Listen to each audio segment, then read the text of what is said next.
Bien, como les dije en la parte 2 de esta clase, vamos a arrancar la parte 3 viendo un video en el cual el psicólogo Burruf Frederick Skinner, que es uno de los representantes más importantes del conductismo, nos presenta su idea de la máquina de enseñar. Sobre todo para tener idea, es un documento histórico, habla Skinner mismo, pero más que nada lo que quiero es que tengan una idea de cómo eh, esta corriente psicológica concibe eh, el proceso de enseñanza y de igual manera el proceso de enseñanza y aprendizaje, ¿sí? Porque esta máquina de enseñar es a la vez una máquina de aprender vista desde el otro lado. Vamos con el video.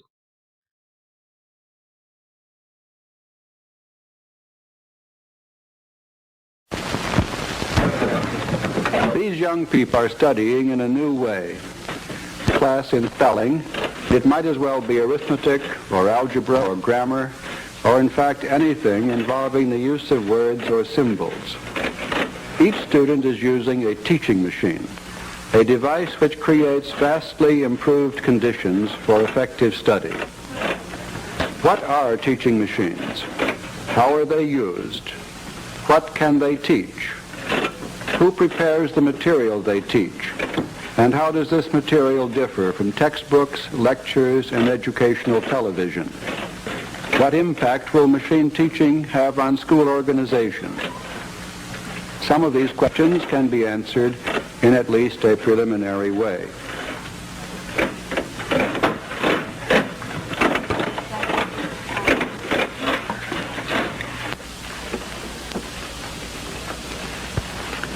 I am B.F. Skinner, professor of psychology at Harvard University.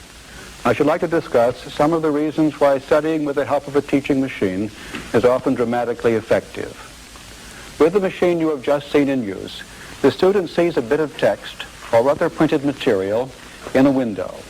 This may be a sentence or two or an equation in arithmetic.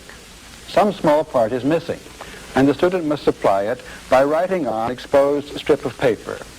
His response may be the answer to a question or the solution of a problem, but generally it is simply a symbol or word which completes the material he has just read. As soon as the student has written his response, he operates the machine and learns immediately whether he is right or wrong. This is a great improvement over the system in which papers are corrected by a teacher, where the student must wait perhaps till another day to learn whether or not what he has written is right. Such immediate knowledge has two principal effects.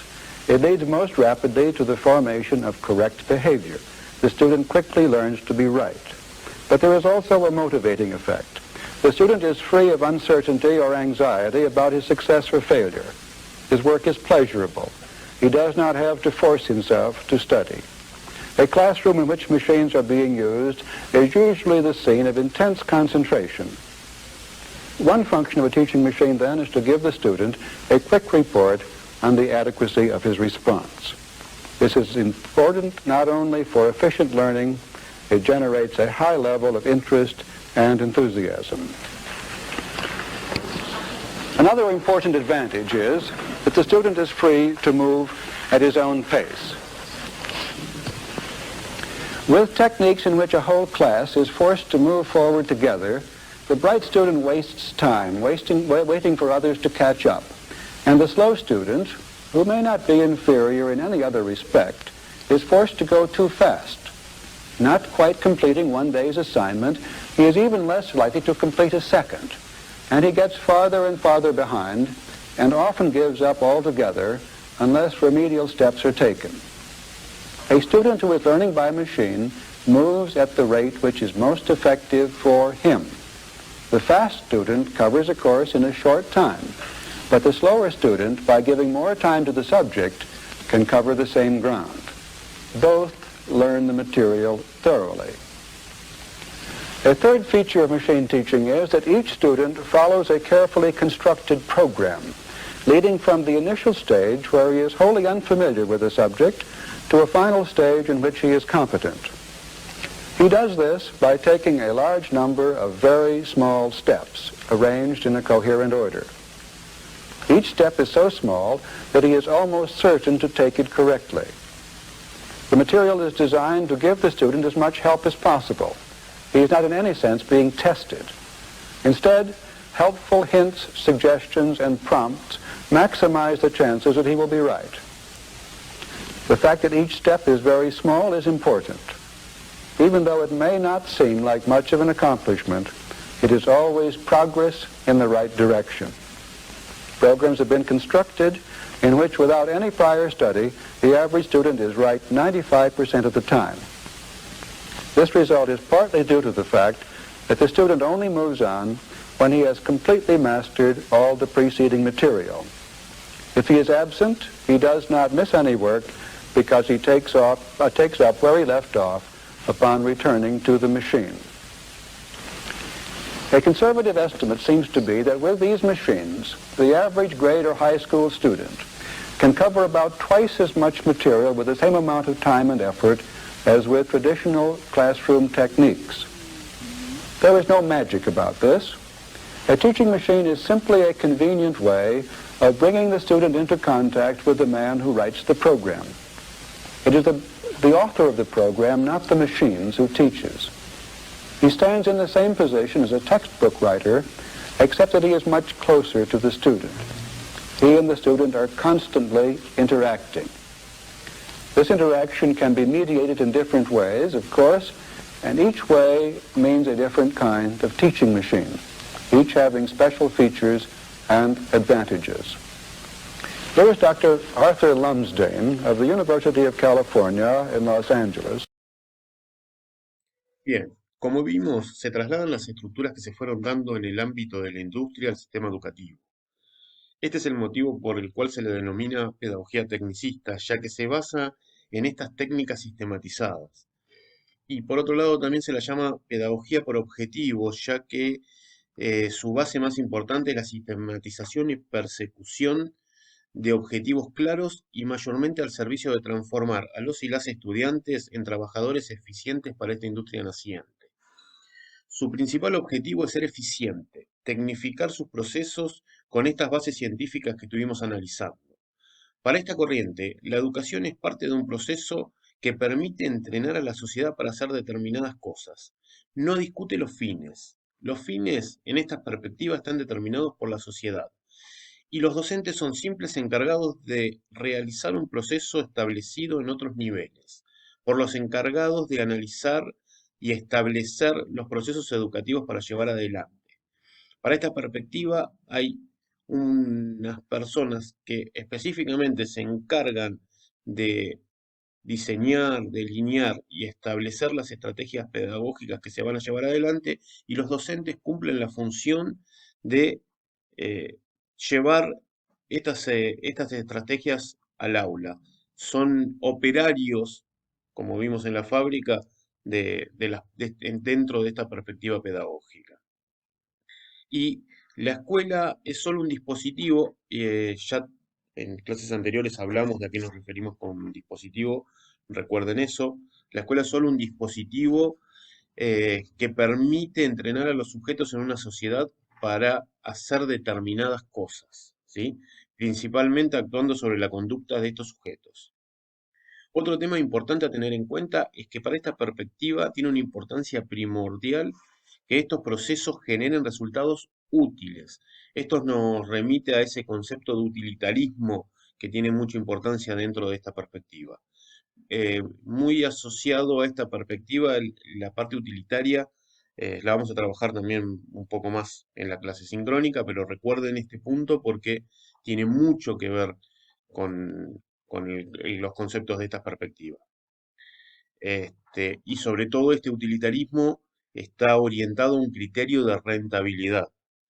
Eh, por eso, algo que tenemos que tener en cuenta es esta concepción de la escuela como una fábrica que produce sujetos útiles a las necesidades preestablecidas por la sociedad.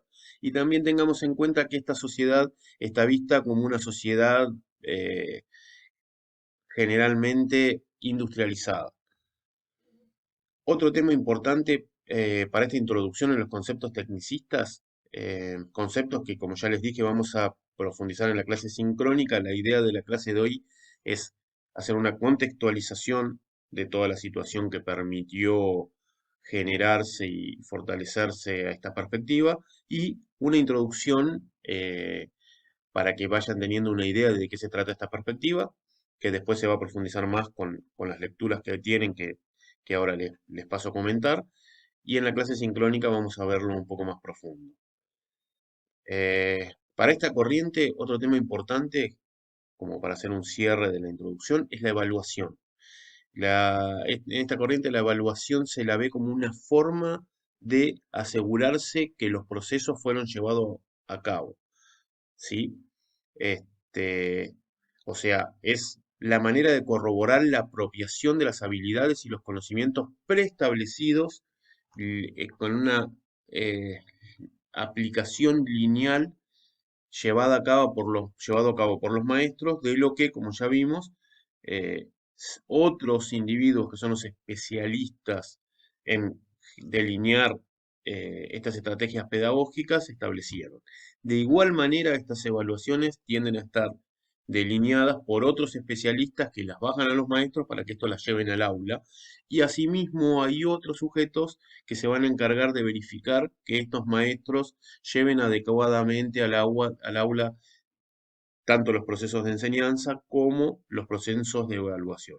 La evaluación es muy importante para esta perspectiva, lo vamos, como les dije, a trabajar más en la clase sincrónica, pero vayan teniéndolo en cuenta y presten atención a eso cuando observen la bibliografía. Esto es bastante importante, así que busquen en la bibliografía qué dice al respecto, así los retomamos en la clase.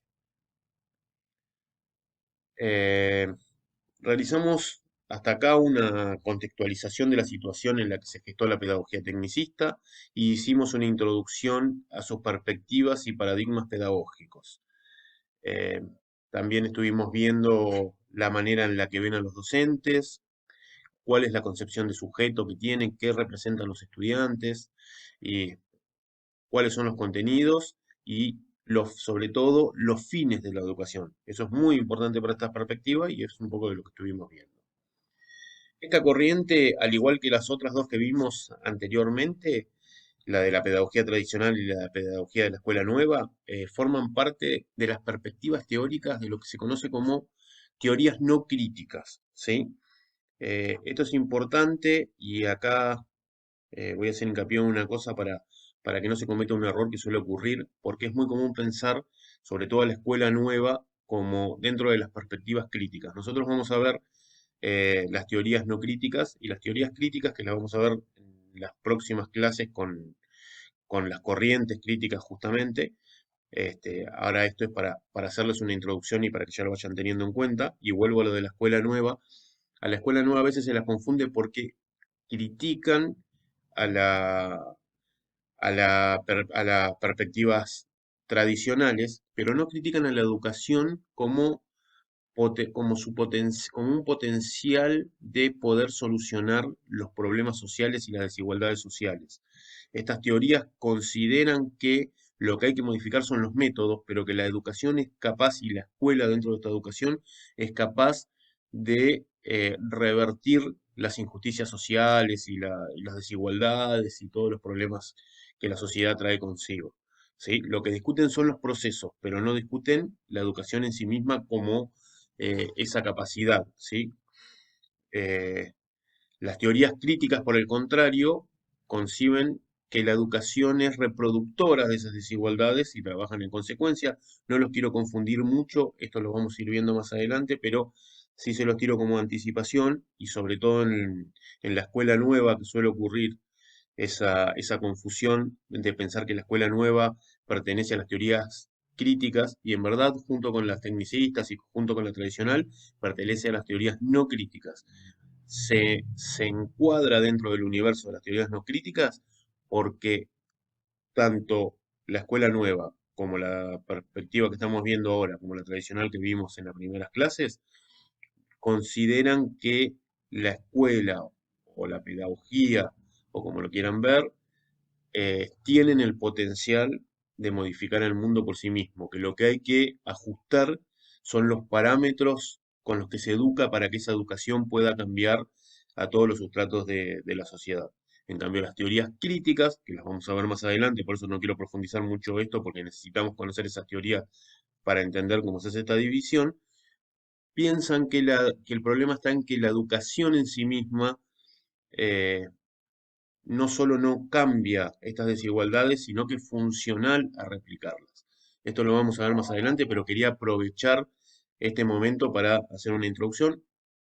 En la clase sincrónica, si me lo recuerdan, lo hablamos un poco más, porque es muy importante que esto lo tengan en cuenta y que entiendan las diferencias entre las teorías críticas y las teorías no críticas y cuáles son la forma en la que miran la educación.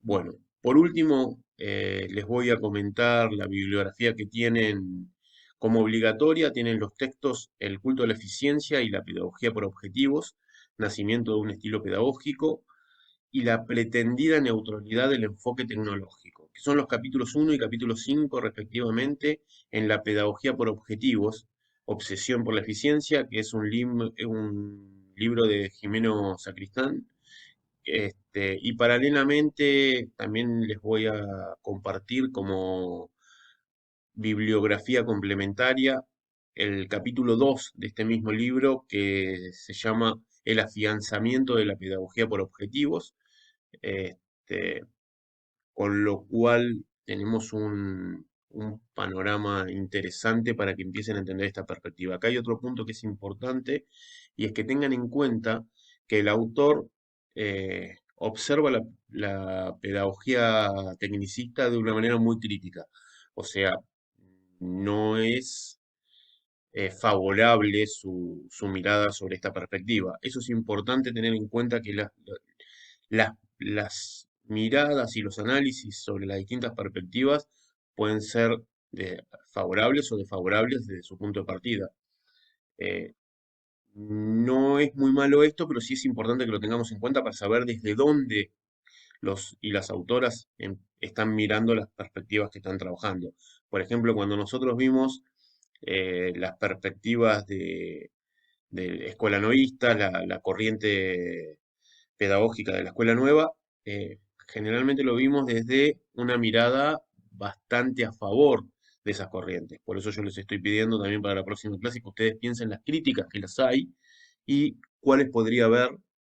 Estén o no estén ustedes a favor, analicen las posibles críticas de la escuela nueva para traerlas a la clase sincrónica que viene.